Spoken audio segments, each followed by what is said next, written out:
We're just waiting for Sabrina.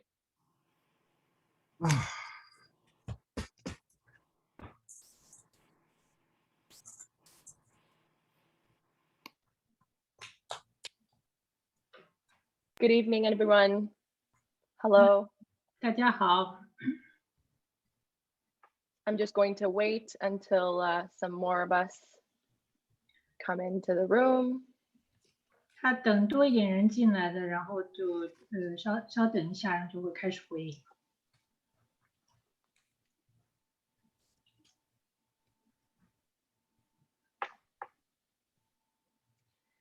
So, good evening, everyone, and welcome to the Concordia Student Union's panel on anti-Asian racism. 大家好，就是欢迎大家来参加 Concordia 大学的这个反对亚裔的种族歧视讨论会。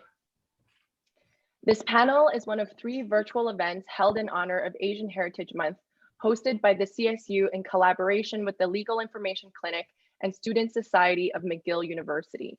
My name is Diane Young, and I'll be the moderator for today's event. We would like to begin. Oh, sorry. That's okay. We would like to begin by acknowledging that Concordia University is located on unceded Indigenous lands. The Kanien'kehá:ka Nation are the custodians of these lands and waters, which has been historically known as a gathering place for many First Nations, including the Huron-Wendat and Algonquin peoples of the Anishinaabe. Today, Tiohtià:ke is home to a diverse population of Indigenous and non-Indigenous peoples. As we engage with this land, we must remember that settler colonialism is as much a reality in the present as it is in the past, and critically examine our relationship with not only the land and waters, but with Indigenous communities whose lands we occupy. We emphasize that land acknowledgements become hollow when they are not substantiated by behavior that engages with the reality of ongoing settler colonialism. We must always be thinking about actionable steps we can take to prove that we stand in solidarity with Indigenous peoples. To begin our panel, I'd like to introduce Montreal City Councilor Cathy Wong with an opening speech. 就说这个会议呢，是他们跟Concordia 这个学生会和 Concordia 的一个法律援助的一个组织，还有跟 McGill 一起，McGill 大学的一个组织一起举办的。因为 Concordia 呢，长久以来呢，一直是一个就是这个环境一直是各个种族融合的。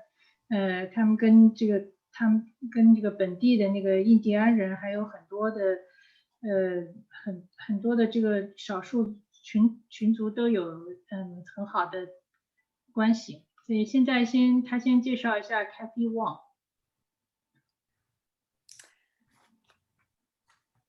So I just want to make sure that it is my turn to speak. I don't understand Mandarin, but I heard my name, so I guess it's my turn to speak.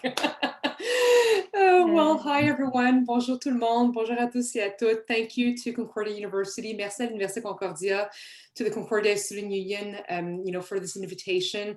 Merci de prendre le temps, de créer cette conversation sur les enjeux de racisme dans le cadre du patrimoine asiatique, du mois du patrimoine asiatique, et d'avoir le courage de mettre en place un programme où on parle de racisme, des discussions qui sont souvent, je pense, inconfortables, mais qui sont primordiales pour qu'on puisse parler ensemble.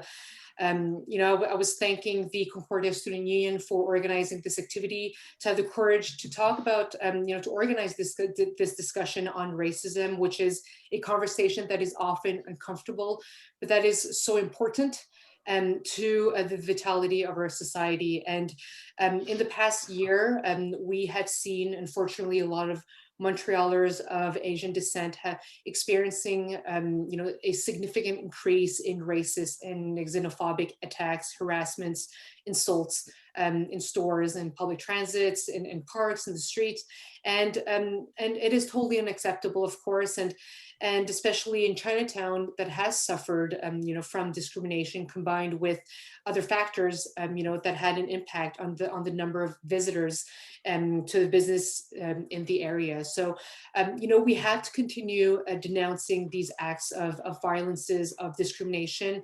I think that this is one of the things that, for example, the mayor Valérie Plante has been doing since the beginning of the pandemic by visiting the Chinatown and by reassuring, the merchants gatherings in Chinatown since the beginning of this pandemic. But also, I think that... Wait a moment, Oh, sorry. I'm sorry, it's true. Yeah. 就是他说谢谢大家来参加今天这个讨论会。这个讨论会的背景呢，就是亚洲这个文化遗产月。就是自从这个疫情以来，发生过很多这个针对亚裔群体的这个种族歧视的事件，就包括是在各种公共场所啦，在公共汽车上，在商店里。所有这行为呢都是不可以接受的，在唐人街受到打击也很大，来的游客少了很多，但是我们的市长就 Valérie Plante， 他一直在就是努力，改进这种情况。And I think that it's important to mention that the Chinese communities, but also Asian communities, always have had barriers in the history. Just thinking about, for example, the head tax imposed on all people born in China, for example, who wanted to immigrate to Canada, but also later on, the Chinese Exclusion Act and the banning of Chinese immigration in the country. And these laws had a huge impact on the Chinese community and on Chinatown. And this is why the city of Montreal in the past 4 years, with our current administration, has been working so hard with the Chinese community in Chinatown. And I think that what is new today, especially with the pandemic, is that there is much more awareness, much more solidarity, and a stronger voice within the Asian and Chinese community to eliminate racial discrimination in Montreal. 过去呢，就是加拿大历史上也有过一些对于华裔的歧视的政策，包括这个人头税，还有包括那个排华法案，还有就是禁止对中国移民的一些禁止的一些规定，这些呢对于华人社区和对这个对唐人街都有很大影响。所以过去4年以来呢，这个政府一直在就是努力改进这种情况。现在呢，我们看到华人社区也越来越就是越觉醒，然后也越来越团结了。And I'm always moved to see, especially these days, the solidarity within the Asian Montreal community. With the City of Montreal, we've been working a lot in the past 4 years in, for example, organizing consultations on the vision of Chinatown, in renewing, the commitment to support Asian communities through but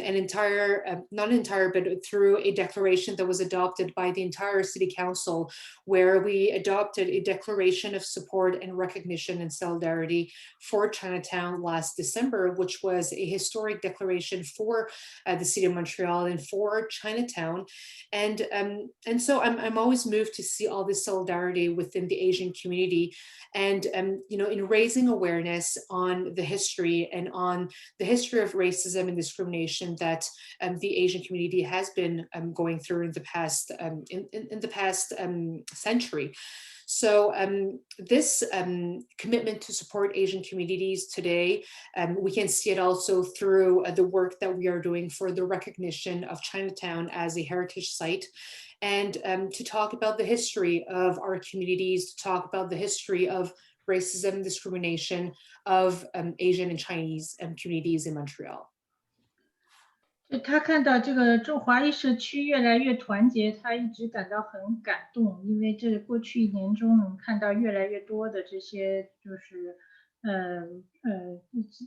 这些行动，包括呢就是去年12月，市里就是批准了一个就是在批准了一个艺术装饰，这是专门就是为了强调这个亚洲社区的贡献的，所以这样越来越多的这个中国华人社区会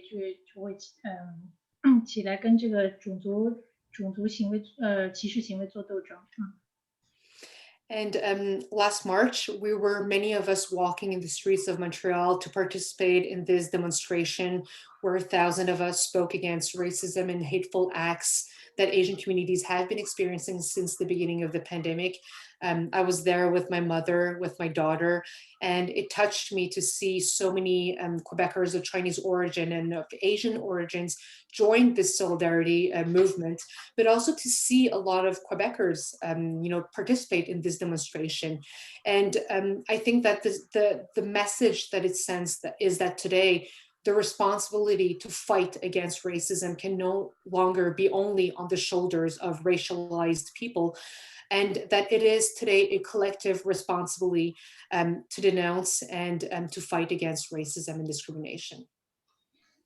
就是这个今年的3月，有一场就是对这个针对亚洲的种族歧视的这个抗议活动，有几千人参加，然后他呢跟他的妈妈和他的女儿都有参加，而且看到了很多就是魁北克人也一起参加了，所以现在呢不只是就是这种受歧视的种族。不止受歧视的华裔，会站起来反对，这已经成了一个全社会人的这个共同的责任。So there's a lot of work to do when it comes to fighting against racism and discrimination, but I can say that I'm proud in the past months to have with all the work that we have undertaken at the City of Montreal, especially, for example, with the creation of the Office of the Commissioner Against Racism and Systemic Discrimination, Mrs.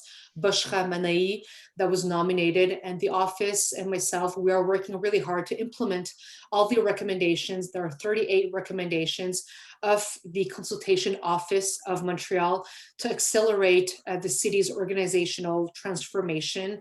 And also on my part, we are making everything that we can do every day to make our city more inclusive and, more just through, for example, just, making our downtown economic recovery plan more inclusive by including Chinatown in this downtown recovery plan. And this is a process put in place to encourage more and more Chinese Montrealers to participate in the economic recovery of our city.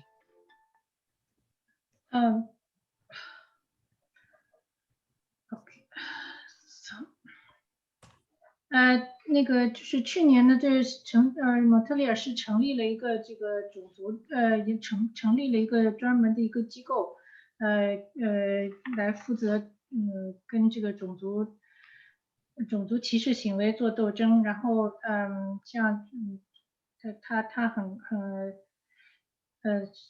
他们的目标是让这个城市变得更有包容性，成为一个更有包容性的大都市。And in conclusion, actually today, I'm just coming back from Chinatown, and I see Walter in this conversation. We were there too today, and I was with the mayor Valérie Plante, but also with my colleague Robert Baudry, and especially with Parker Ma, who's the commissioner of a new photo exhibit in Chinatown, in the heart of this iconic neighborhood. And this exhibit is in the park, in the Sun Yat-sen Park, but also on de la Gauchetière. And we unveiled this morning a new exhibition that presents portrait of Montrealers of Chinese descent that contributed in the development of our Chinatown, in the development of a resilient community, as well as a historic community of Montreal. And this photo exhibit will be in Chinatown until October. It is presented by the MEM, which is the Centre des Mémoires Montréalaises, and was created in collaborations with many leaders involved in the Chinese community. It is a photo exhibit which I'm really proud of. It is one of the projects that was developed with the BINAM, le Bureau d'Inclusion des Nouveaux Arrivants. So next time you go to Chinatown, I invite you to visit it, to discover the history of our Chinatown, of the people that created our Chinatown. And I would like to send a big thank you to Parker Ma that worked really closely with the Chinese community and that created this amazing exhibition. So this is my conclusion, to invite you to discover this new exhibition that we launched today. et de vous dire merci, qu'on est vraiment dans une année importante où on parle de plus en plus de la discrimination, de racisme, mais surtout de l'importance de travailler ensemble pour raconter nos narratifs, raconter l'histoire des communautés asiatiques à Montréal. Et je pense que c'est ensemble, en étant solidaires, que nous pourrons briser des stéréotypes, des préjugés et de lutter contre le racisme. Alors, merci beaucoup. Thank you so much for listening, and I wish you an excellent conference tonight. Thank you for the invitation. 他今天看到这个组织者 Water， 然后又看到了又见到了那个市长，他们在这个蒙特利尔几个地方都有那个展览，就是反对种族歧视方面的展览，然后他希望呢，他愿意邀请大家更多来蒙特利尔的时候呢，那可以到这个唐人街去参观一下，然后看到唐人街对本地经济的这些贡献，然后祝今天的会议顺利。OK。谢谢, merci beaucoup, thank you, and je vous souhaite un excellent mois du patrimoine asiatique à tous et à toutes. Merci. 祝大家这个亚裔遗产文化遗产月都一切顺利。Thank you so much, Councillor Wong, for your speech and also for always showing up for our community all the time. Thank you. For translation services, we will be proceeding to send out all of our viewers today with a transcribed translation following Cathy Wong's speech. And so everyone can expect a typed out copy at the end of the event. Up next, we'd like to welcome our panelists for tonight, beginning with 3-minute self-introductions. We ask all panelists to please indicate their preferred pronouns. The first is Niemi, Executive Director of the Center for Research Action on Race Relations. Oh, hi, how are you?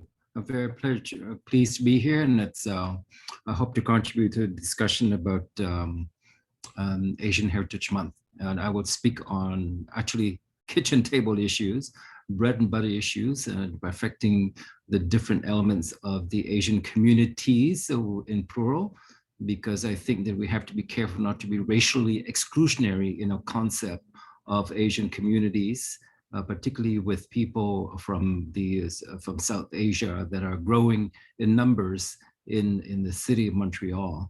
And I'm very pleased also to see that Dolores Chew and some of her colleagues will also be here to add different dimensions to this celebration of Asian Heritage Month. I will be talking to you about jobs. I'll talk about access to medical care and vaccination.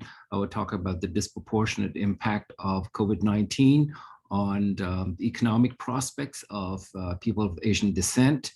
And that's what, to me, it's systemic racism against Asian is really all about. And I hope to be able to address some of those with the numbers from the federal government to illustrate that we have to be much more vigilant about the discriminatory nature of this virus, particularly on people's jobs, economic prospects, education and opportunities, as well as health conditions. Thank you. Thank you so much, Pho, for your speech and the very necessary conversation about solidarity within our communities.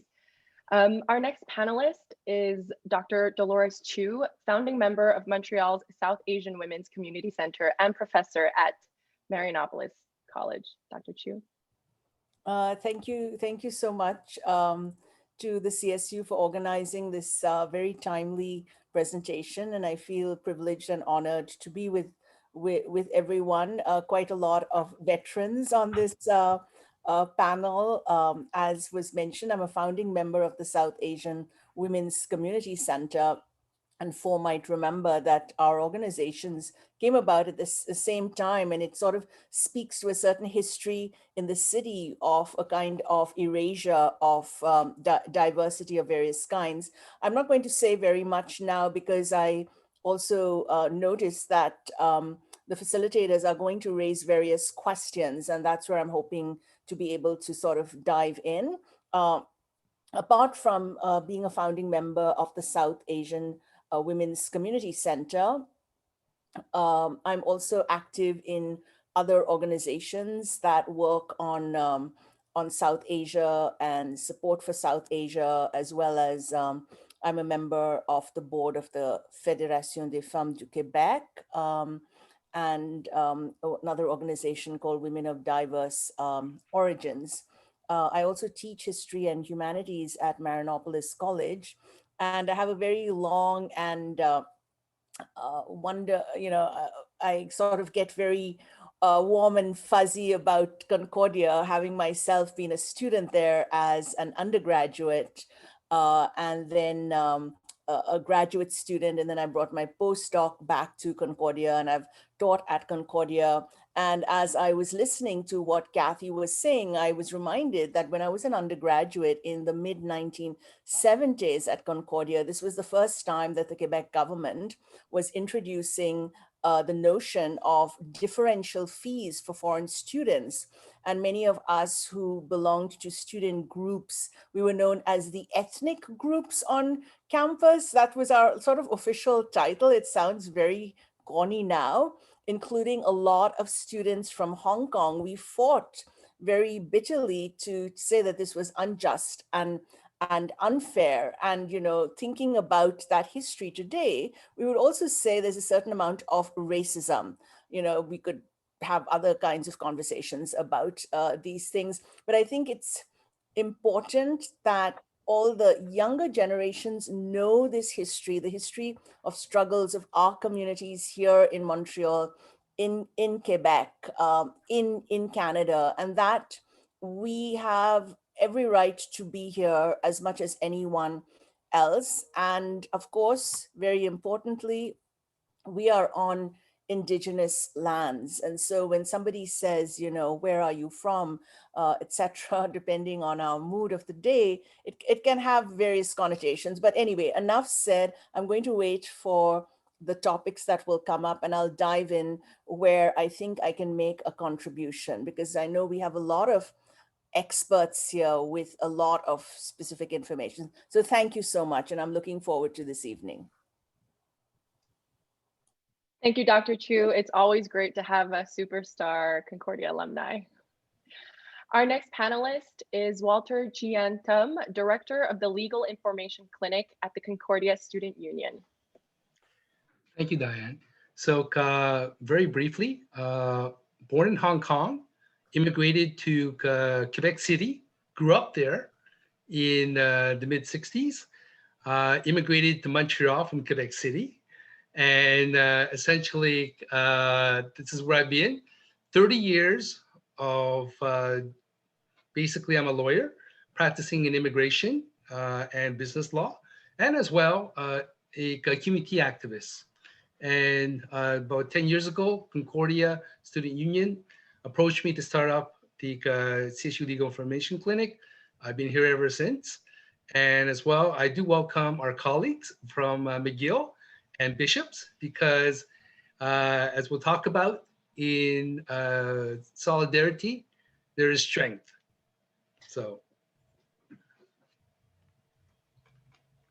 Thank you so much, Walter. And I also want to mention that Walter was very crucial in setting up this event tonight. So thank you so much, Walter. Our next panelist is Sabrina Jahan, co-founder of the Shakti Collective. Hi, first I just want to apologize for being late. I was running from work because I really wanted to participate in this discussion. I first want to say thank you so much for including us. It's something that I'm very passionate about, and I'm anti-Asian racism is something that I'm against. I'm very honored to be included in this. I just want to say, Dr. Chew, I was a student at Marinopolis, and my biggest regret is never taking a class with you. So it's a pleasure to get to have a discussion with you. And yeah, my preferred pronouns are she, her.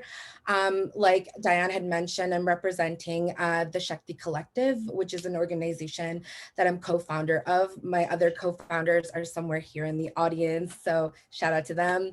I want to leave a lot of what I want to say in the discussion that we're going to have later on, but just wanted to give a little shout out to the Shakti Collective, which is an organization geared towards promoting and empowering women of South Asian descent in the Montreal region. We're fairly new.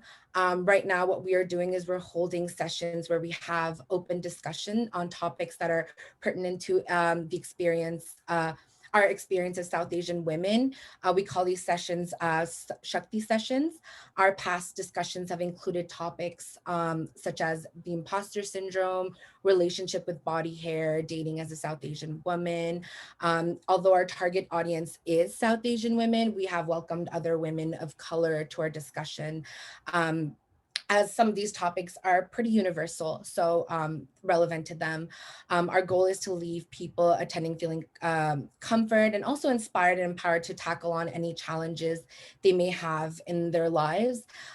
We've also held sessions where the goal was to better educate. For instance, we had a really interesting conversation about anti-Blackness in the South Asian community last year when right after the George Floyd incident. And yeah, so our current goal right now, because unfortunately we are not able to hold that many in-house sessions, we're trying to create an online platform where we can highlight every female South Asian creatives and entrepreneurs. As firm believers of intersectionality, we truly believe that like South Asian women should be given a seat at the table. But yeah, so thank you so much for having me. Thank you so much, Sabrina. And thank you and welcome to all of our panelists today. We are so excited to have all of you experts to join us. A little bit about me. I'm a journalism student at Concordia and a staff writer for both The Link and The Concordian. Some of the first stories I've ever covered was the rise in anti-Asian hate crimes and the Atlanta mass shooting. It has been so difficult to report about the traumas within our community. As an Asian woman journalist, I have been both pained and honored to listen to and tell our community's stories. I'm so grateful to the organizers for making tonight's event possible. Next, we will moderate a panel discussion covering anti-Asian racism in Canada and Quebec.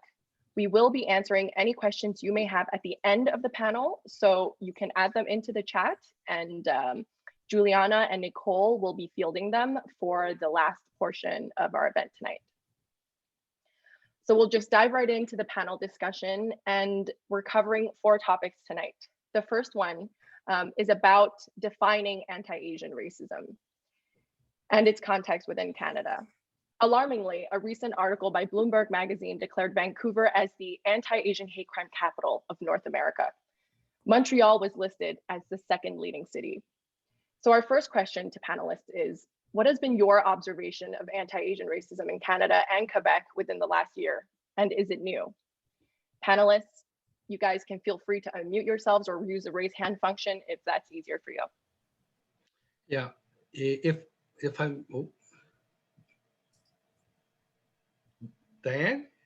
Yeah, go ahead, Okay, Walter. okay, perfect. Sorry, Dolores. If I may. No, that's okay. I'll come after you, Walter. Okay, so if I may, I just want to, like, the question is, what is anti-Asian racism? And we talk about, you know, how it's developed today, but I really want to bring people back to the very beginning of Canada, you know, and that anti-Asian racism was there at the very birth of Canada. Because when we talk about, and we, you know, for example, the building of the National Railroad in Canada, the temporary foreign workers that were shipped in from China. And once they were here, the exploitation of these people who had almost no rights, you know, how they were duped into coming into Canada by employment agencies that sold them on the notion of Gold Mountain. That was at the very beginning of Canada. And then you fast forward a little bit more, that once the Chinese had built the National Railway, that the Canadian government had used up effectively their manpower, and then they started taking money from them through the racist head tax. And as we say in the Chinese community, not only did the Chinese community build the National Railway, we paid for it to the $24 million that the Canadian government collected through this racist head tax. I'm not going to go into it because there's some documents that we can provide to people that are more interested. But really, once again, it's just from there to today, right? The racism isn't as direct, but the systemic problems are still there. And so that being said, right, I'm going to talk a little bit more about how, if you're taking a look, for example, at the work we're doing at the Chinatown Working Group with Montreal Chinese, with the Montreal Chinatown, and why it is in such a, a bad shape, and why there's so much, danger of our community and the Chinatown in Montreal being extinct, right? Many of these same systemic obstacles that were back there exist today as well. But I'll leave it for now. Thank you, Walter. Dolores, you can go ahead. Sure. So I would actually like to take what Walter said even further back and say that to understand anti-Asian racism in Quebec and Canada today, we've got to look at a global context and a global history of colonialism and imperialism, because, we start with the premise that Canada is a settler colonial society, right? And it was built on a certain notion of white superiority, whether it was the white man's burden type of superiority, whatever it was. And part of that history is that India and China were large entities, you can use the word empire, etc., very powerful, very self-sufficient before they came under direct or indirect Western colonialism. And part of that colonial story is to come up with a narrative to explain away the economic exploitation inherent in colonialism, and sort of like, we're here for your own good, etc. And you build up this notion of superiority to justify it. And then when you have the power, and literally very often the gunpowder power to do it, then you can confirm that narrative. And part of that narrative then is to undermine and to make the colonized or the semi-colonized people look helpless, illiterate, sly, devious, etc. And so there's that whole background over there, right? And if you're a settler colonial society where indigenous people are also racialized and denigrated, then you kind of lump everyone together. And also the history of enslavement. One of the reasons we did not have as large numbers of enslaved people from Africa in what became Quebec and Canada is that our geography and the farming possibilities were very different. You couldn't have plantation agriculture, but just as, we tap ourselves on the back in Canada, say, Harriet Tubman, Underground Railroad, enslaved people, there were enslaved people from Upper Canada crossing, because if they crossed the border south, then they were free. So there's this long history of exploitation of racially marginalized people and justification for it. And of course, there's a lot of literature, and many of you are current students, former students, so maybe I'm preaching to the converted, but there's a very rich history there. And coming more specifically to, say, people, folk of South Asian origin, just as the Exclusion Acts, etc., were being passed, there was also the Continuous Journey Act that was passed to prevent people from South Asia who were coming to Canada. So you had people coming from largely the Punjab area, all along the west coast of Canada and the United States. They were farmers, they were peasants, and particularly with Canada at that time, Canada, like India, was part of the British Empire. And according to the law of the day, anybody who was a British colonial subject was free to travel in the empire, right? But they didn't want brown folk, they didn't want yellow folk. The popular song of the day in the beer halls was White Canada Forever, right? So they passed this continuous journey clause to prevent people from South Asia coming. And what was the continuous journey clause? So till that time, if somebody wanted to travel from British colonial India to Canada, they got on a Canadian Pacific ship that sailed from Canada and they could arrive, right? What the Canadian government did was they stopped the ship from plying.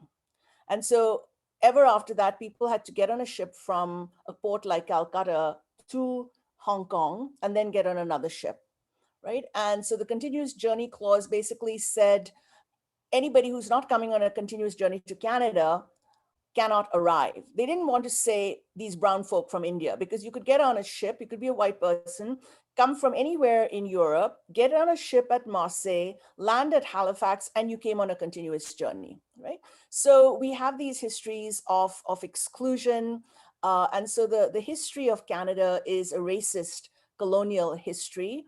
And if we go back to the fact that you need to then justify this racism, and also coming from parts of the world that didn't have, 100 and 200 years ago, the wherewithal, because we were colonized and semi-colonized, to come forward. And that's why today, I don't want to get into the politics of modern day China, but there's so much China bashing, right? And when we hear about it, whether we agree with the Chinese government or not is immaterial. It's what else is the part of that story. So we need to be critical always, and we need to take our place. So I'll just pause over there. Thank you. Thank you so much, Dr. Chew. I'm not sure if any other panelists wanted to go ahead, Sabrina. Yeah, just to basically continue what Dr. Chew had said, I mean, and to answer your question, definitely, I mean, anti-Asian racism isn't new. I mean, look, just how she was talking about immigration laws. I mean, the one big thing I think she was referring to is the Komagata Maru, which happened in the early 1900s, where they, I mean, a boat filled with citizens of British India, particularly Punjabi Sikhs, were trying to seek immigration, and they didn't let them, and they left them in the harbor for 2 months. And then also there was also anti-Asian riots that occurred back in the 1900s in Vancouver. So no, absolutely not. It's not new. And I do think that, like Dr. Chew had said, there is a rich history of it. What is embarrassing is the fact that a lot of this is not taught. And for me, particularly those two events was something that I had learned in university, because I chose to take a class on why Canada is considered a settler colonialist state and whatnot. So also a criticism to the education system and the history, Canadian history, because they're not teaching us certain things. They're very much filtering it. I also just want to add something on there to that Komagata Maru story and the 1914 context. That was a time also of a very vibrant anti-colonial movement throughout South Asia. Everyone hears of Gandhi, but before Gandhi and during Gandhi and after Gandhi, there were all kinds of folk involved, some of whom had taken up guns and said the only way we can get rid of an armed colonial state. And so there was a fear that these migrants coming from India, there was, they were called Hindu terrorists, etc. The fact that they were Sikh mostly.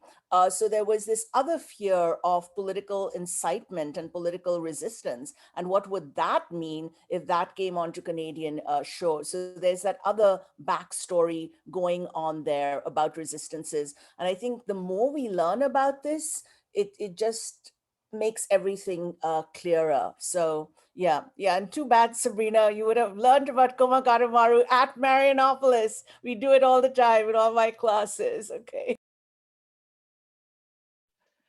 Thank you so much, Dr. Chew. I'm sorry, Sabrina. Maybe you can re-enroll in the class. I really appreciate that panelists have brought up questions about our history. From the exclusion of Chinese Canadians have been prevalent throughout Canadian history. From the Chinese head tax, which some of you have mentioned, to being denied the right to vote until 1947, Asian Canadians have consistently been the target of anti-immigration legislation. So my question is, how does Canada's history of anti-immigration sentiment manifest itself in the present in Quebec? And how does it affect current immigrants, new immigrants, international students, people who are listening on the panel who may want to just feel like they deserve to be here and belong in Canada?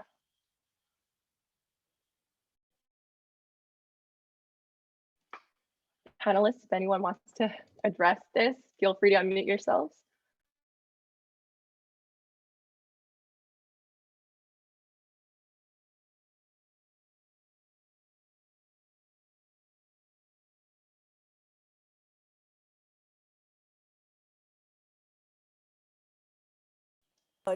Diane, when you say panelists, are you talking about sort of the named people on the program or everyone who's participating here?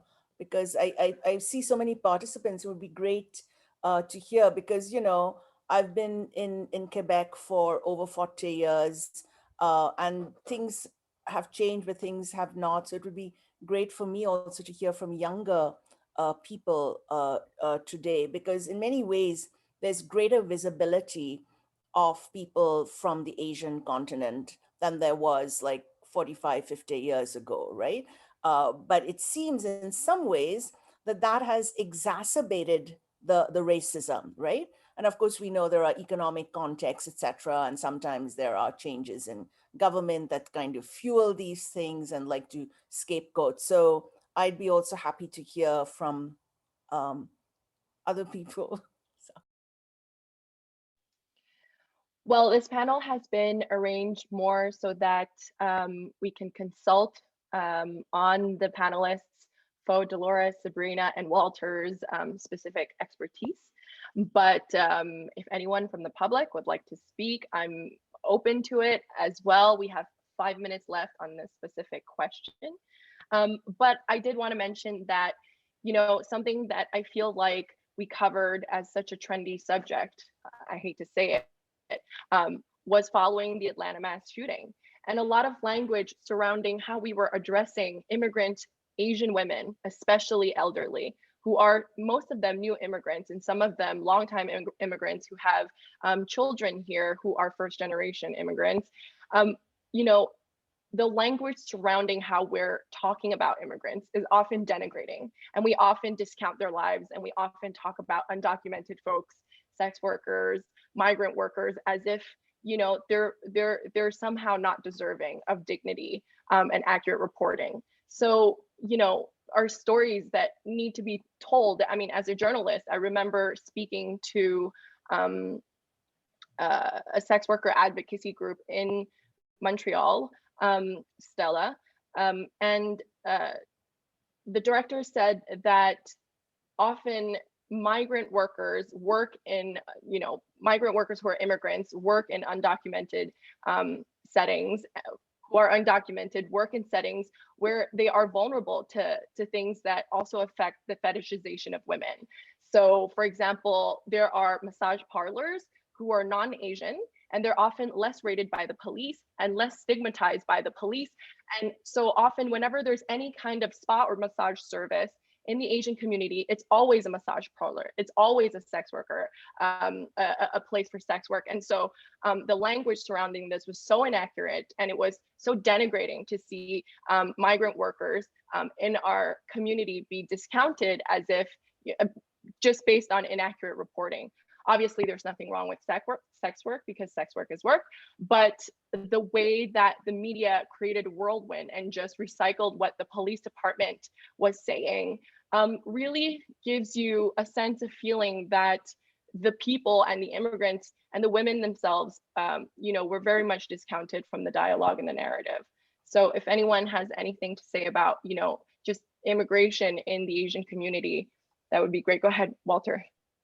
Yeah, I just wanted to bring it back as well to, you know, basically one of the reasons why we made this workshop is because right now we're living in a period in which there's unfortunately a great deal of fear and uncertainty. And this fear and uncertainty, as we've all talked about, is affecting particularly Asian Canadians because of all this backlash, this Asian bashing, this China bashing, India bashing. And at the same time, right, you know, for Asian Canadians who are feeling this vulnerability, there's even, you know, more fear and more vulnerability by those Asian, you know, Asian international students that that don't even know their rights. And this is where, for example, you know, at the CSU, we team up with organizations like CRAR, the Center for Race Action and Race Relations. And sometimes people come to us about a problem. They don't even realize that it's linked to racism. They just think that something's not quite right, but they can't put their hand on it because they're not exactly, aware perhaps of the notions that we have for racism here. So, I mean, to that extent, I'd like to pass it over to Fo and have him talk about maybe some of the experiences that they've had on anti-Asian racism. Yeah, well, thank you very much, Walter. I try to basically to let you talk about history, because I'll talk more contemporary issues. As I mentioned earlier, I'm more concerned about kitchen table issues. We talk about anti-Asian racism during Asian Heritage Month, and I think we need two concepts there that I think, for the purpose of this seminar, especially in the university context, we need to be perhaps a little bit clear about what we're talking about. When we talk about Asians, the official definition of Asia, at least based on the federal government data and StatsCan data, range from countries ranging from Korea to Saudi Arabia, ranging from Indonesia to Iran and Turkey. So when we talk about Asian, that's why I talk about, drop the word racial exclusion in a concept of Asia. We got to be very bit careful, because one of the worst incidents of anti-Asian racism, you can say, that the fallout of 9/11. A lot of people of quote unquote Asian, particularly including many South Asians and people from Indonesian backgrounds, because there are many of whom are Muslim, are basically, understood and experienced the fallout of 9/11, but we don't conceptualize that as part of anti-Asian racism. So that's why, our concepts of things have to be, we have a little bit more, or shall we say, when we talk about intersectionality, that's exactly what it's about. The other thing, when we talk about racism, anti-Asian racism, when we talk about racism, I'm very concerned about the trend towards a unidimensional definition of racism in terms of direct intentional discrimination motivated by hate and resulting in violence. But we don't talk about the bigger term that has been in the news in the last few years, systemic racism. Most people still don't understand what the systemic racism is. And I gave you an example of some indication of systemic racism based on the latest stats put out by the federal government of this year. For example, in terms of unemployment rate by population group designated visible minorities, guess which group within the visible minority category, i.e. non-whites, have the highest unemployment rate? The group that we seldom talk about, Southeast Asians, 20%, whereas the average unemployment rate is 8.9%. And who are the Southeast Asians? I leave it to your imagination, okay? The second group that has also, two groups that have also experienced the hardest, we say, the economic difficulties as of January 2021, South Asian. And the second group, actually Filipino comes first, South Asian comes second. And we don't talk about those economic issues.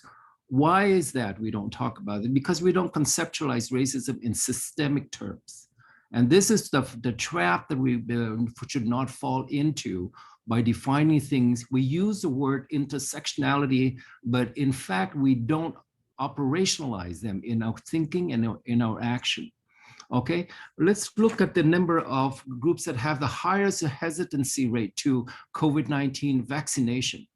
The top group, based on data from September 2020 in Canada, is the Black community.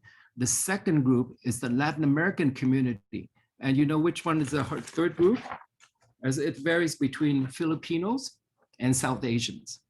Again, and one of the things that I find that brings all these data together, particularly dealing with the South Asian and Filipino communities, they also tend to be newer of immigrant backgrounds, lower economic status and lower economic level, but we don't talk about it because in our discussion on anti-Asian racism, I have said it day in and day out, we got to avoid being very elitist in our concerns about the notion and the dimension of anti-Asian racism.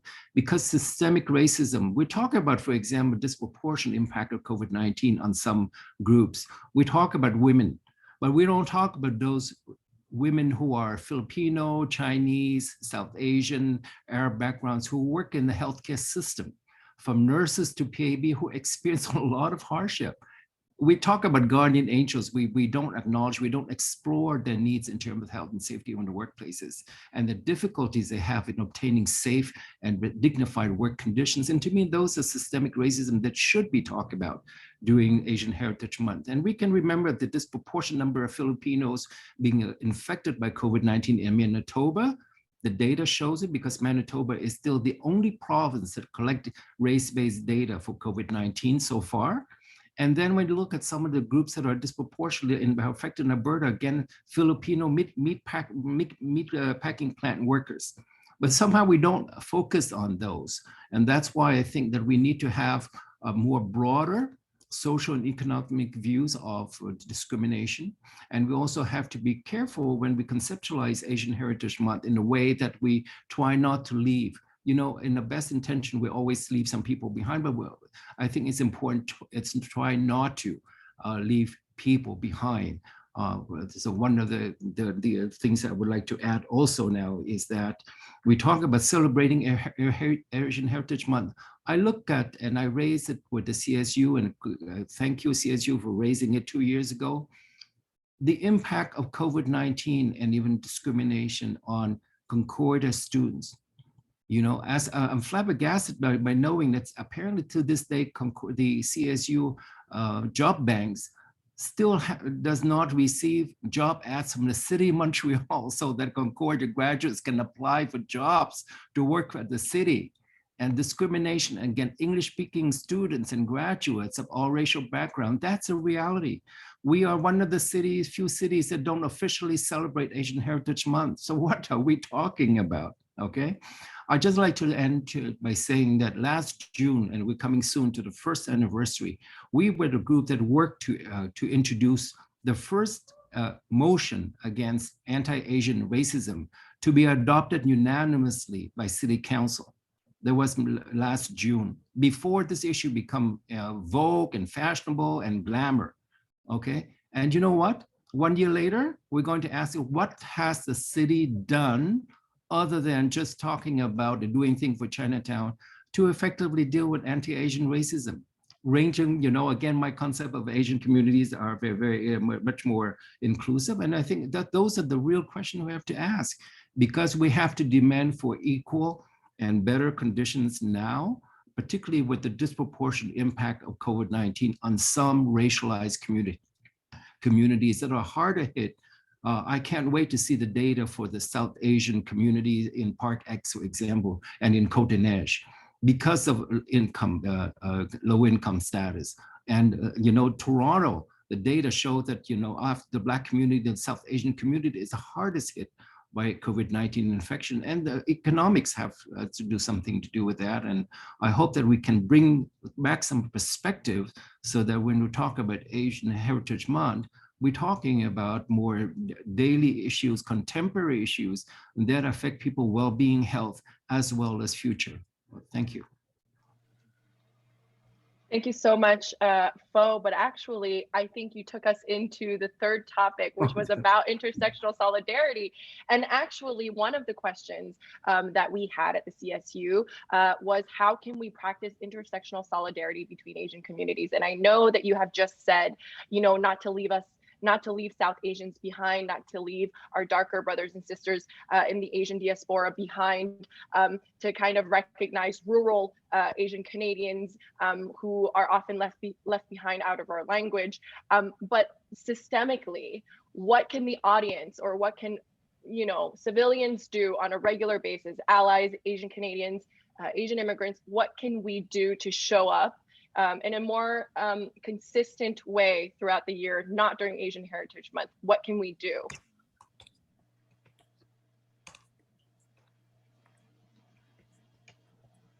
Go ahead, Walter. Yeah. So to add on to what Pho was talking about, and once again, right, when we're talking about racism and discrimination, it's not an intention-based test, okay? In other words, you know, you can have a racist act if the impact upon the person is such that the person feels and is affected by racism. Because oftentimes, at the clinic, we're approached by people that they say, well, they were telling these jokes, and afterwards they said, oh, but they didn't mean it. Or other situations in which the employer treated me this way, and afterwards, once again, they said, oh, but I didn't mean it. Okay, that's not the test for racism. The test is, was there an impact upon the survivor? Was there an impact upon the person affected? And in order to really understand that, right? In order to really understand that, this is why it's so important to have people of color, racialized community in decision-making spots. And when we talk about decision-making, spots, right? We're talking about something as easy as what we call employment equity, okay? Because, and I bring this forward a little bit to what has happened to Chinatown, right? Why is it in such a bad state that it is now? Well, then the question becomes, who are the decision makers? Who are the people making the decisions and policies on Chinatown, right? White, Francophone, perhaps Anglophone. Are there any Asians there? Very, very, very few. And then you can transpose this onto government policies such as immigration. Who are the policymakers in terms of immigration, and et cetera, and et cetera. So what can we do? What can young people and students do? First of all, try to break that glass ceiling. Ask for your place in these institutions. And if they're not giving you your place, ask why. And this is something that, all the panelists can speak upon. But I just wanted to bring that message directly to the young people that are listening today. And I'll tell you, why is Chinatown today in the news?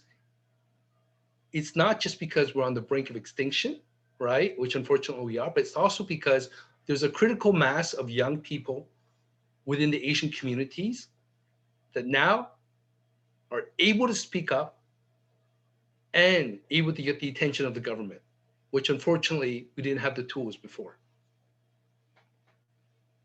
Yeah, I would agree with what you just said, Walter, the tools, but also the numbers. And I think there's been a sea change, and it makes me very hopeful uh, among the youth. So, the Black Lives Matter movement, just in these past weeks, Palestinian justice for Palestine, there are, hundreds and thousands of young people on the streets who are saying we're not going to take this anymore, status quo be done, and I see in many ways like an Asian Heritage Month, perhaps it's better than not having one, but it also feeds into tokenism. And then, you have your Asians who you trot out in various, municipal councils, etc., and they do their little Asian Heritage Month, tick the box off, and let's move on. It should be, a constant thing. It shouldn't just be one month. I know, like, again, sort of sorry to go back to Marinopolis, but there's Black History Month in February. And again, I think sometimes these things are important because they help people who don't know very much to know something. But on the other hand, it becomes tokenism. So everyone's scrambling to get their Black speaker for February, and then you forget it for the rest of the year, right? And just doing also my little bit of, again, because I'm an educator, like, when people use the term Asian, I say, what do you mean? Are you talking about East Asian, South Asian, Southeast Asian? Like, we are all kinds of people. And thank you for reminding the sort of intersectionality, the class difference. And among us Asians, we are colorist, we oppress, in India, the Dalits, like, we have to recognize our own things even as we go out. And so it was amazing on that day in March when we were all on the streets in Montreal, feeling the power and speaking at that historic moment, you know, saying that we've been having a bad day for a long time. But the complexity also is really important, and we must do that. And talking about being present, the reason why we started the South Asian Women's Community Center 40 years ago was there was no place for us. If we were facing a situation of interpersonal violence, there was nobody who could speak our language, who understood what our situations were, that we might be feminists or not. But, you know, woman in crisis doesn't want to be told in the shelter, you have to be feminist. You can't sort of listen to your husband. So it was like a whole lot of stuff dealing with cultures that we said, no, we're going to make our space and we're going to be here, you know? So it's about pushing, disrupting, being in your face and not sort of, you know, I love the fact of the model minority posters on that March day also, that we can be just as obnoxious as anybody else. With that, I love that you just brought that up, Dr. Chew, about model minority myths. And I also know that as moderator for this panel, I do have some systemic power within this panel. We were supposed to save questions for the end, but I am seeing a question that was pre-screened from the moderators, and it is a question directly for Pho. Is the fact that South and Southeast Asians are most heavily hit by systemic racism with regard to jobs and healthcare accessibility related to the model minority myth? And with that, I just want to prioritize South Asians in this conversation, especially in this panel. Sorry, Pho, you're still muted. Yeah, you know, we in our work in dealing with civil rights advocacy, we have to rely on data. It's an evidence-based advocacy approach. We're looking when we're waiting for more data to come out from StatsCan, because we suspect that migration status is a major social determinant of their place in this city, in this society. The other thing is a source of immigration. If you have a PhD, you immigrate here, now your chance of being poor, it's a little bit less than if you come from, you know, disadvantaged economic background in your country of origin. You come here and you're stuck in the cycle of perpetual poverty and exclusion. I think that's another thing. But the third thing too that we have to look at is the lack of recognition of and the ghettoization of some of these groups. You look at, for example, why are South Asians in Toronto have such a high rate of COVID-19 infection?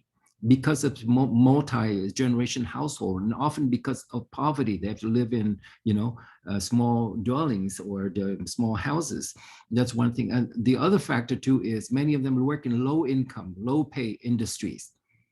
And this is something that a lot of social justice and anti-racist advocates tend to neglect. You know, it's all about jobs and jobs and jobs. You know, in the 70s to 80s, we focused so much on the manufacturing companies and low pay industries. Now we focus on something else. We don't talk about those workers, many of whom are women, by the way, who work and still getting minimum wage in very poor working conditions. We're talking about it. Look at the PABs. You know, the Haitian Africans in the French-speaking sector and speaking Arabs. But when you go to English healthcare sectors, you look at the color of the support staff, those who are not nurses, or even those who are nurses, you'll be struck by it's overwhelmingly female and people of color. And then you ask yourself, how come they're not represented at the union executives level, right? How come they're not visible in professional corporation of nurses, for example, okay? And what Walter mentioned, Walter used to be a member of the City Advisory Council on Intercultural Relations. And I think he was possibly the last Asian who was appointed there, Asian in the sense of Pacific Asian. There was in, I think, was it before 9/11? And then for years up until today, I mean, people who look like Walter or you, Diane, there's no absent from any of these boards and commission appointed by the mayor and the city council, you know, so we're talking, look at the Human Rights Commission. There's not a single Anglophone among human rights commissioners, you know. I was the first, and hopefully not the last Asian commissioners to be appointed a member of the Quebec Human Rights Commission. Welcome to the land of equal opportunity. But again, I'm saying that a lot of people are not going for kitchen table issues. I don't know why. I have the feeling why, but it's because maybe many of the social justice advocates are middle class, comfortable professionals in their well-paid jobs that they do is out of the intellectual sort of stimulation needs, as opposed to, you know, people who are low income struggling to get access to housing, especially with rent eviction. That affects immigrant communities of color more than many other groups. So I think that the COVID-19, one of the things it does is that it forces us to reassess not only who we are from a racial and cultural perspective, but also a social, economic safety nets and foundations. Because in the end, if we talk about justice and equality, I mean, it's poverty that will define people of all racial backgrounds. And this is where we can build solidarity and alliance. And one of the biggest lessons I learned from the civil rights movement in the United States is when you bring poor whites and poor Blacks and poor Latinos together, you can enact and you can achieve a lot of policy changes. So let's not forget the need for, you know, address inequality across economic lines. That's such a strong point, Fo. Go ahead, Walter. Yeah, and once again, I bring it back to who some of our audience members are, and we think, well, you know, international students, right? They have money, you know, they're here studying, they're like paying like, you know, all these fees. But one thing that you forget as a young person, right, is that at some point, you know, you become independent. You leave your family, you make your own lives, and it's so difficult. It kills me when I see like a lot of the young Asian international students that have to, once they graduate, and you know, if they're fortunate enough to get their permanent residency, they end up unfortunately having to be self-employed. Why is that? You know, why do they have to end up being self-employed? And even then, when they're self-employed, what jobs are they doing? Depanneurs?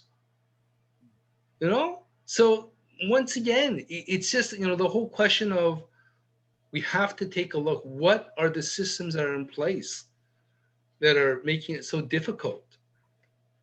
And part of it, once again, is also the fact of, you know, we have to provide the support. We can't just tell people, look, okay, you're being oppressed and therefore go forward. No. We have a responsibility. Those of us, okay, who are privileged, and when I use that word privilege, I include myself. I'm extremely privileged because even though I came from a very poor background, right, I managed to get educated. Education is privilege. Knowledge is privilege. And in that sense, right, we have to help others that don't have access to that privilege, to that knowledge, in order to bring them up. Because when you bring everyone up, you also bring yourself up. Mm-hmm.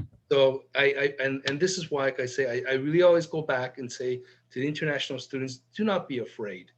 Okay, we're there to help you. The CSU is there to help you.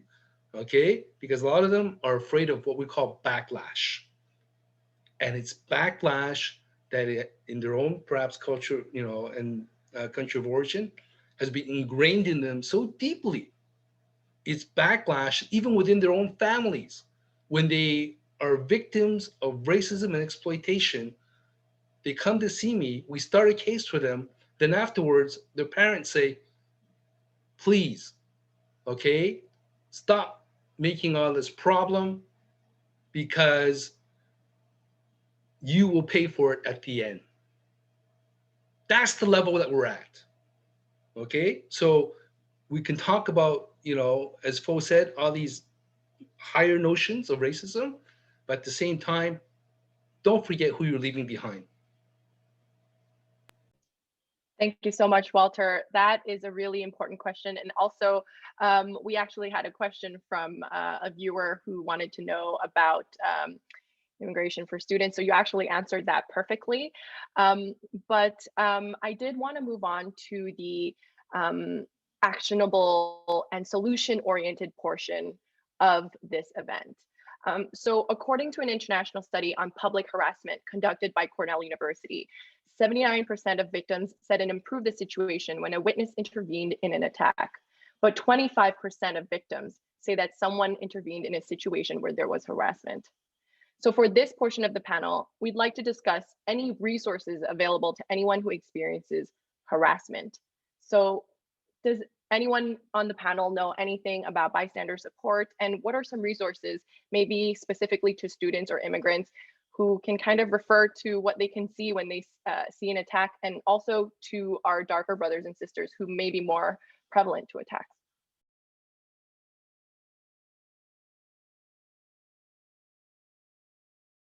Well, maybe I'll take a crack a little bit. First of all, I don't want to say that I think when we see an act of violence, you know, our motto that we're developing for our campaign is, if you see something, do something. Okay, this comes from one of the lessons of 9/11. If you see something, say something. But now, if you see something, you got to do something. You can help the person. Before you intervene, you got to use your judgment a little bit. If you see somebody beaten by 4 big guys and you're a woman, I don't think you may want to jump in to save someone, because you may end up with violence as well. But you can call a 911. Stand back, 911. Use your judgment before you want to intervene. You can help be a witness. Sometimes that lone victim, either at work, in housing, or in the street, being harassed by a neighbor or by a colleague, for them to go anywhere with a complaint to the Human Rights Commission or the Labor Standards Commission, they need witnesses. And you know what? In spite of all the rhetoric, when it comes to being a witness to a case of harassment on the job, that victim, the survivor harassment on the job, be it racial, sexual, or psychological, is very lonely, unfortunately, because everybody doesn't want to be involved.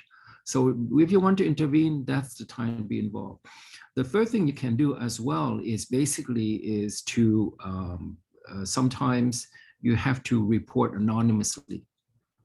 You may not be able to jump in right away. As I say, safety, you got to use common sense, but you can report anonymously. You can provide, and if you don't want to be involved, you can do the *67 and call and report anonymously, because every bit of information you provide can help, among the things, identify visually the suspect, the aggressor, or to confirm, especially in a workplace context, confirm how harassment has taken place.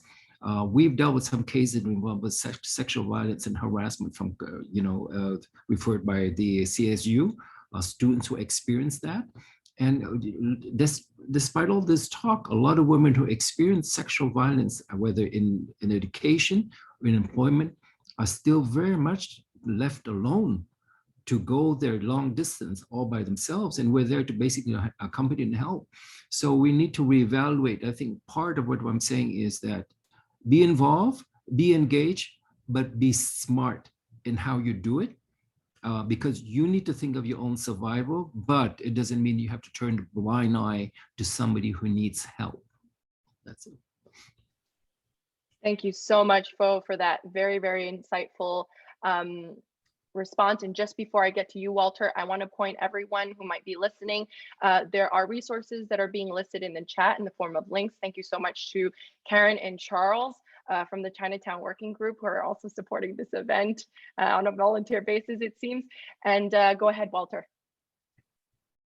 I'm not sure. I think one of the documents was already put forward, but it really summarizes well what Fo just said. And that's basically the 5 Ds, okay? Document, right? So in other words, be a witness, take down the information. If you have to do a risk assessment, you might have to keep a safe distance, especially if you yourself are at risk, because you shouldn't be at risk. So document the situation. Delay, right? The second D. In other words, you might have to say, for example, wait until the situation has passed, but then go see how is the person. Like ask, how are you doing? Like, can I help you? Right? Because that support is so important, as Fo and the others will, confirm. So that person is not doesn't feel alone, So like, delay and then help the person. Of course, there's delegate. Obviously, if there's an authority person nearby, for example, let's say a police officer, right? And you see someone is being beaten.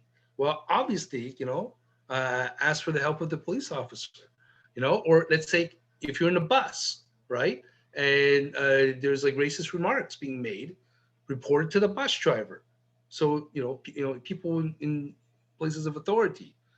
Then of course, there's always the question of to distract. In other words, if you feel that there's no risk, perhaps, try to distract the aggressor, in the sense that, oh, you talk to the victim, even if you don't know them, say, hey, by the way, you want to come over here? Let's go for like, let's go get a coffee. And that distracts the aggressor and it helps the victim, okay, to perhaps go to a safer spot. And then of course, there's the last approach, which is the most risky, and that is the direct approach. Basically saying, hey, what's happening? Like, why are you doing this? And once again, you have to do a risk assessment. So the 5 Ds, right?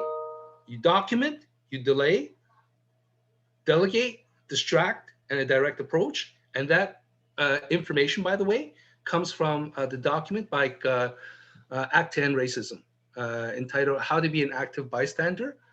And if it's not on the chat, it will be. It's in the chat. It's definitely in the chat. Thank you so much, Walter. I was supposed to save questions till the end, but I really see this conversation, this question as being super relevant. And I'd love to ask, anyone on the panel, it's a question related to intervention. Do the panelists feel that the Asian community is ready to talk about anti-Blackness and discrimination toward Indigenous communities that, unfortunately, some Asians still perpetuate?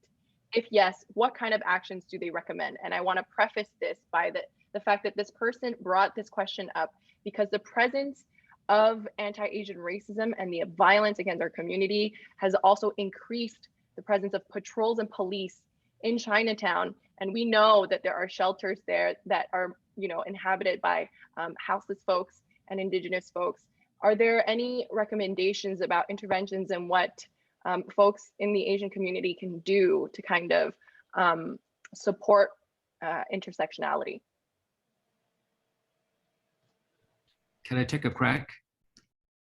Because I deal with, I am very much part of the Black community, both my personal and professional life. So I can say one thing in terms of we want to talk about racism. I think given the definition that the Asian continent or the identity is so vast and multidimensional, among Asians themselves, they have to learn to really overcome their own internal and historic prejudices. I remember some years ago, there was a Chinese student club at Concordia put on a sign, no Japanese wanted here. Hello there, okay?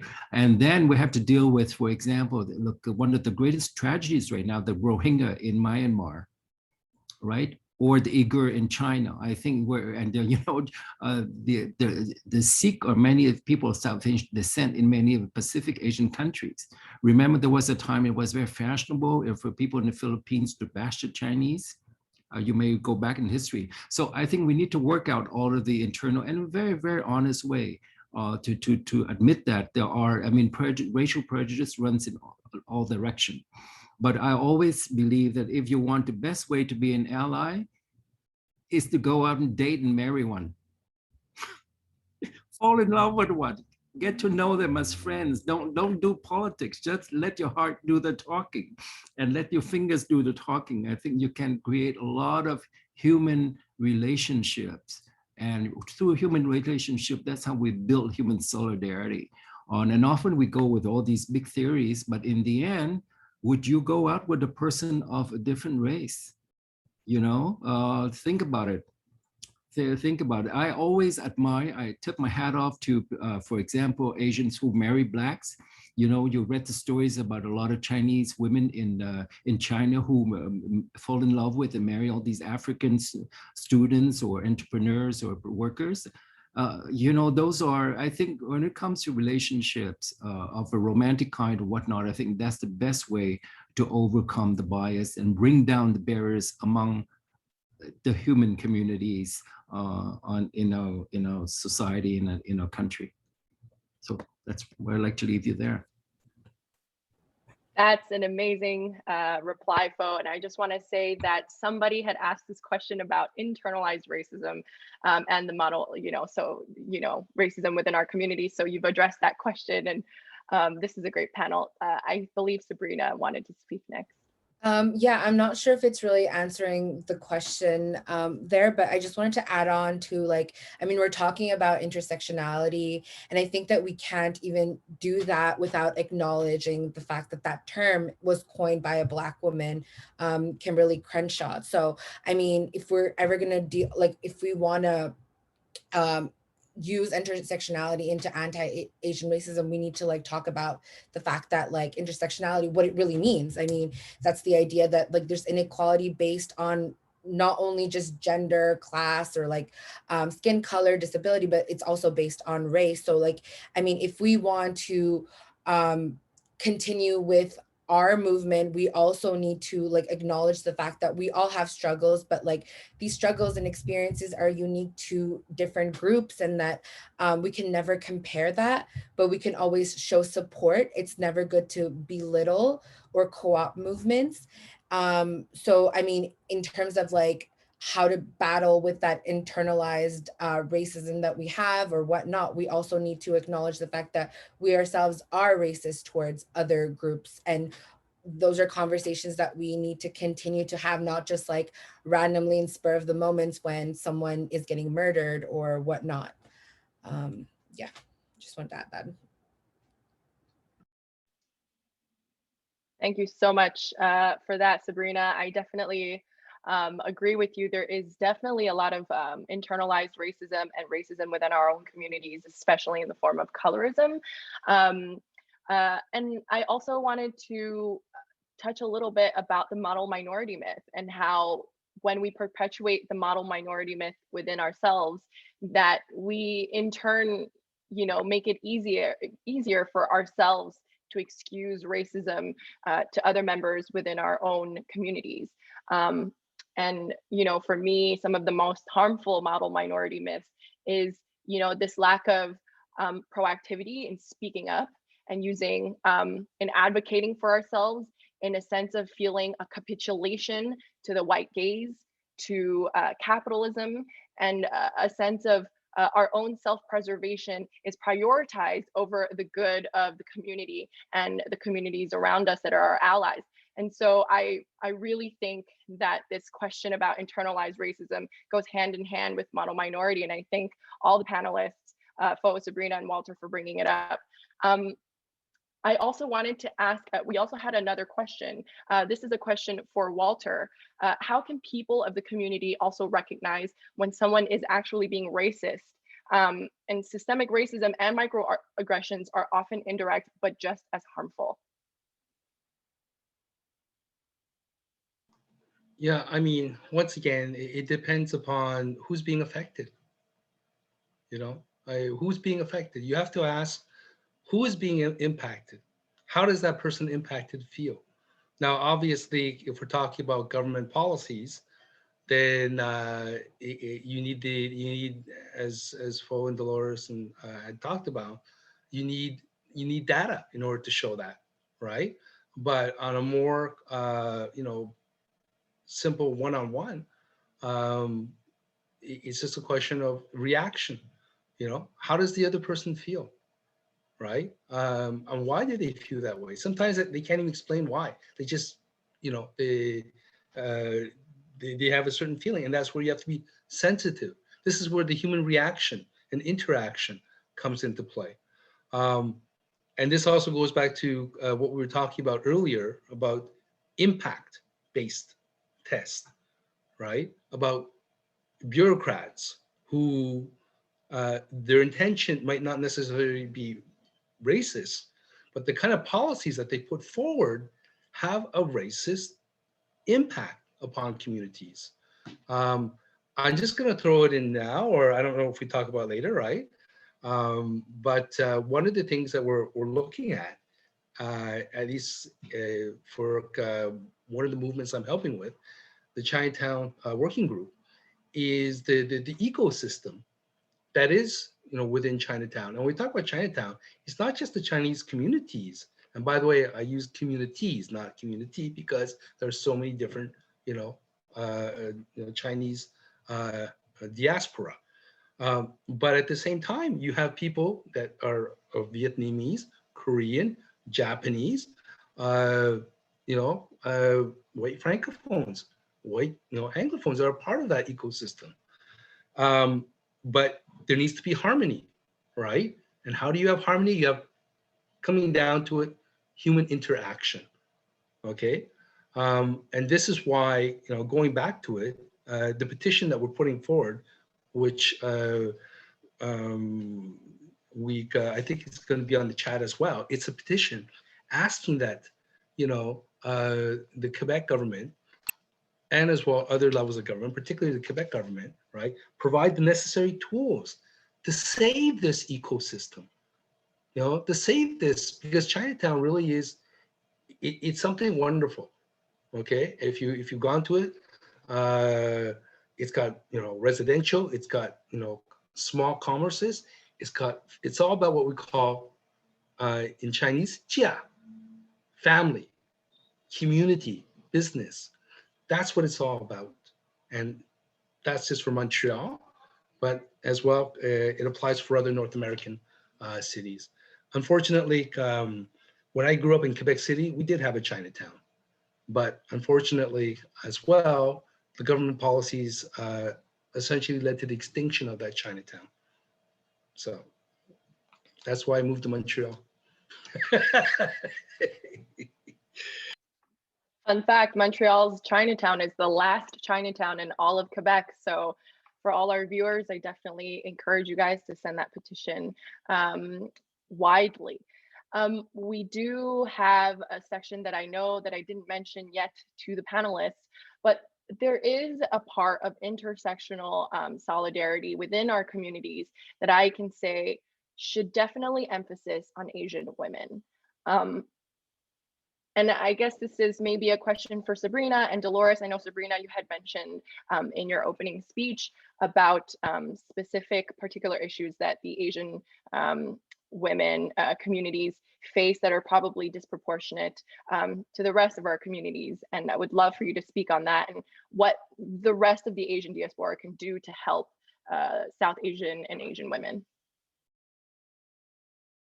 I wish I could say I had solutions or whatnot. I mean, the best thing that right now, like the Shakti Collective sees is like, in like you had mentioned how, Asian women are seen as timid and all these little stereotypes people tend to have. And I feel like, I guess within our communities, we don't have these open conversations. And maybe that's what leads to like a lack of confidence to put ourselves out there. And that's why we created the Shakti Collective to talk about these topics. I mean, I remember our first session, it was on the imposter syndrome, which is something that I believe really affects women of color. So when we had a group of girls come in and just talk about it, they had no idea what it was. And they just talked about how they felt like frauds and whatever like sections they were in, that helped them maybe gain more confidence. And maybe, I don't know if like that helped them to go out there and maybe, I don't know, not put themselves out there, but like, tackle on any issues that they particularly had. I mean, for me, from my particular experience, I would say yes. I mean, talking about it really does help resolve some internal like issues that I might like internalize. But again, I can't say, I don't really have a solution, unfortunately. I don't know, Dr. Chew, if you have a solution to that. No, but when you said, this is why we formed the Shakti Collective, and I was saying, yeah, like the next generation, like I had talked earlier about, being part of the group that formed the South Asian Women's Community Center, because we felt this need at this time for a space that would be ours, where we could speak and feel secure and not feel like like outsiders. So I think that's very important, but sort of very specifically, like today in Quebec, you know, there is Bill 21, and we know that it targets, you know, disproportionately women who wear hijab, right? And this is not just South Asian women, but there are a lot of women of South Asian origin who cover their hair. So right away, they're targets. And we do know that when the rhetoric has been ratcheted up, whether it's the Charte des Valeurs or the next iteration of it, you know, women being attacked in the metro, being spit upon, like it becomes, it legitimizes the racism that is there, that is sort of polite, and you can be spit on, you can be attacked, etc. Right? And many women will not talk about it. They just, you know, internalize this, because we've often been trained like keep your head low, just duck under, and things like that. So it's groups like your Shakti Collective, like SAW, that go and try to take the public space and say this is racism, this is systemic racism, and call it out for what it is, and try and mobilize in that way.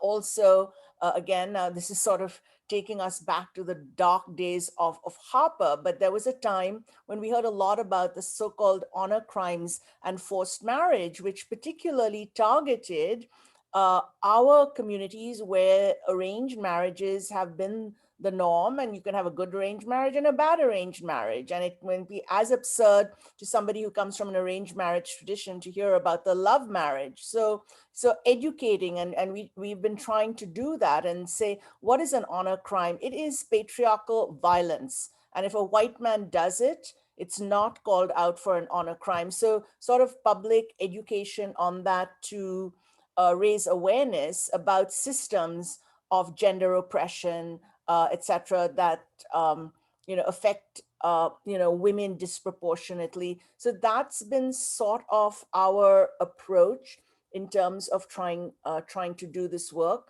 And you know, coming back to what some of the other panelists have said, bringing it back to a conversation of systemic and structural inequality and racism that manifests in perhaps different ways. And I think in this COVID moment, it's blatantly clear, and Fo has talked about the statistics of neighborhoods and communities that have been more adversely affected. And these are historically communities that experience the systemic and structural racism. In Quebec, you know, the Immigrant Workers Center has formed the Precarious Workers Coalition. And who are these workers? These are workers who have precarious status, the immigration status. They're working without protections in warehouses, etc. So sorry, I'm bringing a whole lot of things to this question, but I think it's important to speak, to mobilize, to act, to sort of bring it out there, so it's in the public gaze, and also to be unabashedly unapologetic about who we are. Yeah. Thank you so much, Dolores. Fo, did you have something to say? Yeah, I have to leave in a couple of minutes because I have another event at 7 o'clock. I think I want to talk about the intersectionality, particularly the impact on Asian women in the most inclusive sense of the word. Our biggest concern should be when the economy is built back. And people are talking about to take about 2-3 years to regain. A lot of job losses and a lot of business have been wiped out. The impact on women in general will be should not be underestimated. Right now, data show that women are disproportionately impacted by COVID-19 in terms of jobs, especially small business women entrepreneurs. And you know, it's COVID-19 may send or keep a lot of women back into the household, in the kitchen, because when the economy and the labor market becomes very competitive, we have to see what's the impact on women who need to return to the workplace out of economic survival needs. The one category I would like to emphasize is older women, i.e. those women who are 50. And suddenly, if their jobs have been eliminated because of the crunch to be caused by COVID-19, what are the chances of finding jobs again when you're over 50? and the women of color and immigrant women. I think that group we seldom talk about and mention, and they represent a major component of our labor market, at least here in Montreal. We just talk about those working in the restaurant industry.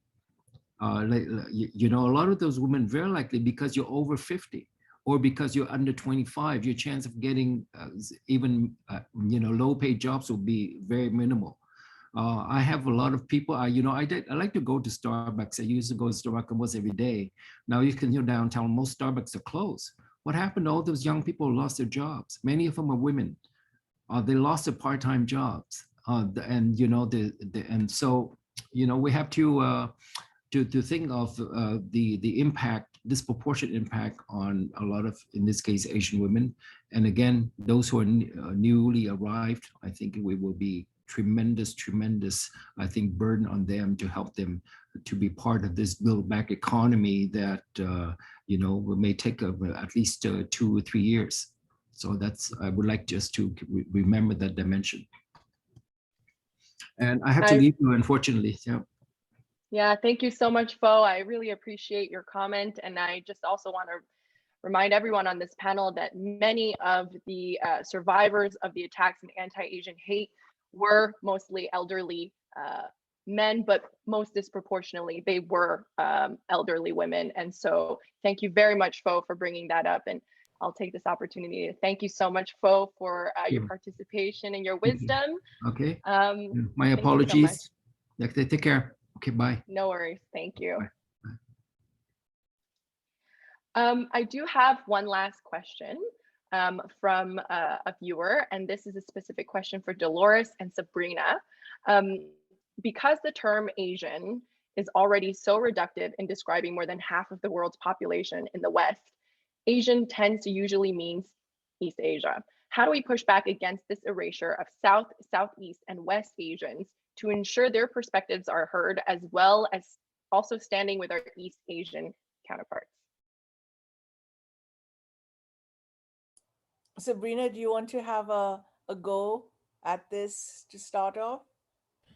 I mean, I think the easiest thing to do is just to embrace a pan-Asian identity. You know, we're so culturally different, and I mean, there's cultural differences, linguistics, whatnot, and it's okay to. I mean, yeah, I'm kind of not sure how to answer that. I mean, it just there has to be some way, I guess, just to embrace it. Yeah, and I guess get better educated and I guess acknowledge the differences that we tend to have while appreciating it. I'm not sure. I mean, do you want to go at it? Sure. I think my approach has been, again, it's not a very systematic approach, and it's like in the moment and in the context. So, you know, depending on whether I'm feeling really angry or annoyed, or I just feel, okay, you know, here we go again. Okay, let's use a bit of humor. And again, as a teacher and a pedagogue, to kind of say, like, Asian, like, do you mean Chinese or Korean or Bangladeshi or Sri Lankan? And then you kind of see a look of surprise, because clearly they mean somebody who has slanted eyes, right? That's what they mean when they say Asian, right? And just by doing that, you're kind of getting somebody to reflect. And even then, even when we say like of Indian origin or whatever, I mean, India is like a 1.3 billion, it's a mini subcontinent. So in a way, sometimes it gets very exhausting, because you feel like you're constantly having to educate people about their ignorance. The famous story of a good friend of mine who was sitting in a park in Montreal, in the west end of Montreal once, and there was an elderly white man. Again, I'm using the term white very generically. I don't know why white from where. I mean, we can be as, all encompassing as well. And, my friend was talking to this man and, okay, where are you from? So my friend said, oh, I'm from India. And he said, oh, yeah, I went to Turkey many years ago, So, and I guess this man thought he was being warm and welcoming. And so again, it's like, how do you deal with it? And then there's multiple layers. So, I'm mixed race. I'm originally from India. My my paternal grandfather's Chinese from Malaysia, right? So among Indians, I will have this question, but like, you know, your name, it's not an Indian name. And then I say, well, you know, India is also a multicultural country because a lot of immigrants, quote unquote, from India who come to Canada embrace the notion of multiculturalism because they feel it, you know, this is a recognition of Canada that everybody belongs, which is such a horrible myth as we've been unpackaging. So depending, you know, on the context, you know, approaching the question with humor, but also, you know, kind of trying to be firm about it. And I also love the term West Asia as opposed to the Middle East, because Middle East in comparison to what? You know, Europe. So you have the Middle East, you have the Far East, you know, like really it's Eurocentric. So again, a lot of education to be done. And sometimes you might feel it's a losing battle, like there's this tsunami, you know, and who are you, like sort of saying, stay back, but you do what you can. Thank you so much, Dolores. So I just want to make sure that everyone heard Professor Chew here. If you are an education major at Concordia, or if you're a student studying education, you need to make sure that you constantly push back this narrative and amplify South Asian and West Asian narratives in your history books, and make sure that it is incorporated in your curriculum, or Dr. Chew will know about it. Sorry, Walter, you had something to say. Yeah, I just want to introduce the notion of allyship, right? In that, you know, even within our own Asian communities, we need to be allies. We need to support, you know, those who are in a more disempowered situation than we are, and whether that be like even within the same community, right? Because of, you know, economic differences in social classes. Because unfortunately, at a certain point, you know, when we're talking about color, it becomes the color of money, right? So as long as you have money, then supposedly, right, it's all right. But that, I mean, that ignores the whole question of where does that money come from? What I try to do in my work, right, is often take a look at what is it that unites us? What are the struggles that unite us, right? And by looking at that commonality, okay, this is where we can become allies and support each other. I work a lot with, for example, Filipino caregivers, right? But I will never be able to understand the struggles that they have gone through because I myself am not Filipina or Filipino, and I'm not a woman. But at the same time, right, I will do everything in order to empower them so they can speak with their own voice. And that's what allyship is all about. They talk about it, we talk about it a lot in terms of Black Lives Movement. I think that it applies the same thing as well, you know, for the Asian communities.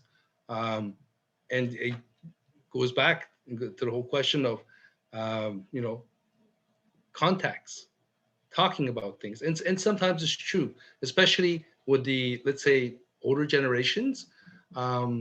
You have to, you know, sympathize and understand their language, their terms of reference, right? Because they're, you know, they might not necessarily have the same terms of reference as us, and to a certain degree, you know, respect it. And then eventually, right, when there's that dialogue and people are talking to each other, then perhaps these terms of reference can change. That's all part of coalition building, but that's another workshop. Thank you so much, Walter. We do have something that we didn't plan for, but I think this is great, and we would love to make a spotlight on self-advocacy for individuals who are viewing our event today.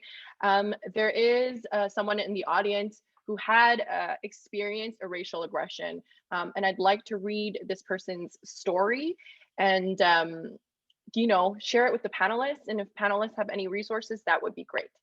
So this person says, I was working in retail at the time, and a white male customer spit on my monitor after threatening to put a bullet in my head because I tried to explain why our prepaid cards had writing in English and French.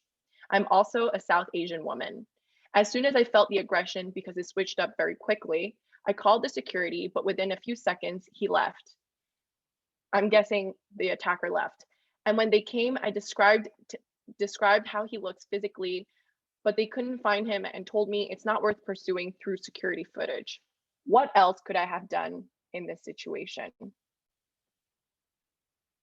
This looks like it could be a question for Walter. Okay, I'm going to give you the clinical viewpoint, right? If you would have came to the CSU clinic, right, we would have advised you to raise a human rights issue, because in the workplace, a person has the right to what we call a safe working environment, whether that be in the workplace or even the study at the university, okay? So if this person does not feel safe at their workplace, or for a student, if they don't feel safe at the university, that is the employer or the university's responsibility, and they can be held liable if they are warned about the situation and you do nothing about it. So there are recourses. And if the person's a Concordia student, come see us. Thank you so much, Walter. I'm not sure if Sabrina or Dolores wants to answer this question, because this woman was it is a woman. But if not, I don't want to put you guys on the spot either, but oh, Dolores. Yeah. So again, I would back up what Walter said. And of course, it's also up to every individual. Not everybody wants to kind of go through a whole process. It's very traumatic to experience these things and living through it. But sometimes just finding a safe space to talk about it is really, it can be very soothing and healing and sharing, experiences with people who've gone through similar things. So I would say something like the South Asian Women's Community Center and our support groups there, to know that you're not alone, that other people experience these things, that other people have done things. You have various options. These are your options. It's not about you. I think there are many possibilities, and it's up to individual people to figure out what would be the best for them in that space, but to feel the support and to know that we are there for you. So come out. I'm not sure, I think I put in chat, SOC has a web page, and even though it's COVID, we are still very responsive. So yeah, absolutely. Thank you so much. I just want to be conscientious of time because it is near the end of our event.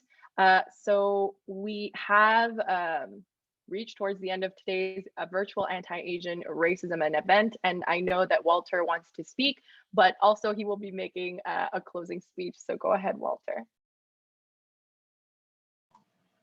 No, I'll leave it in my closing speech. You can go ahead, actually. Okay, so maybe this is the closing speech. So, yeah, it's just to follow up in that when we talk about, the remedies that there are, because there are remedies, right? And many of the remedies that we favor are not necessarily criminal remedies, because the justice system, unfortunately, is an injustice system. But anyways, as a lawyer, I know that all too well. But there are human rights remedies. That's what we need to look towards, right? And human rights remedies also provide what we call survivor-oriented approaches. In other words, it's not a question of the state punishing someone. It's a question of what does the survivor need, okay? And what needs to be changed in this situation so the employer, the institution, right, corrects these problems. So it's really a human rights approach that's needed in this. And on top of that, when we talk about human rights, human beings, they need support. They need psychological support. They need moral support. In fact, one of the The next workshop that we have tomorrow, by the way, okay, deals exactly with that. And I spoke earlier about how difficult it is to, be a person that challenges the system and as well, wants to make use of their rights, especially if they feel all alone, right? And oftentimes, survivors of racism, they are affected, they become victims on two levels.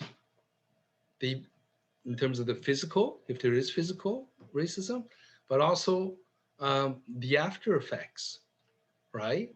The having to deal with this shame, this stigma. I can tell you, unfortunately, I've been a victim of racism, both direct and indirect, but particularly direct, right? And this is as a lawyer.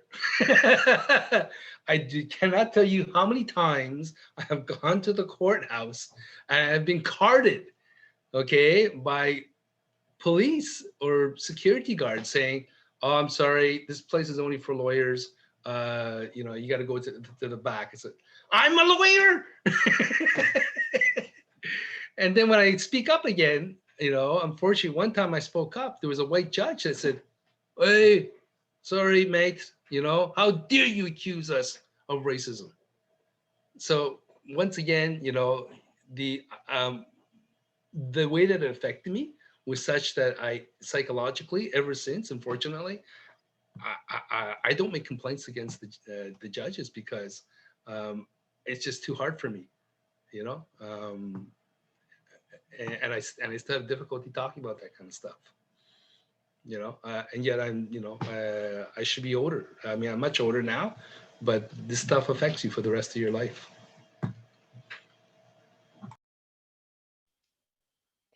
Thank you so much, Walter, for sharing that with us. I also like to just acknowledge that for any viewers and any panelists who have experienced racism or any kind of racialized aggression of any kind, whether it's verbal, physical, of any kind, that the CSU, the Legal Clinic, and other students at Concordia are definitely here in support of you, and we would love to provide any kind of support. Maybe it's just listening. So reach out, and resources are available, as well as all of the links that Dolores, Walter, Fo, Sabrina have provided today. So I'd like to just end by saying that Asian Canadians have and continue to contribute to the richness of Canadian society. Our ancestors have sacrificed their lives and welfare to carve out a space for future generations of Asian Canadians. This Asian Heritage Month reminds us that Asian Canadian heritage is Canadian heritage. Thank you to all of our organizers, Dolores, Sabrina, Walter, Fo, and all the organizers at Concordia Student Union, the Legal Information Clinic, and the Student Society of McGill University. Thank you to all of our panelists for your time and wisdom and in sharing your resources with us today. The next event in this series will be on racial and intergenerational trauma, held virtually tomorrow afternoon at 1 p.m. Moderated by Faye Sun. The discussion will focus on supporting Asian communities with mental health resources. Thank you all so much for joining us today, and I wish you a great evening.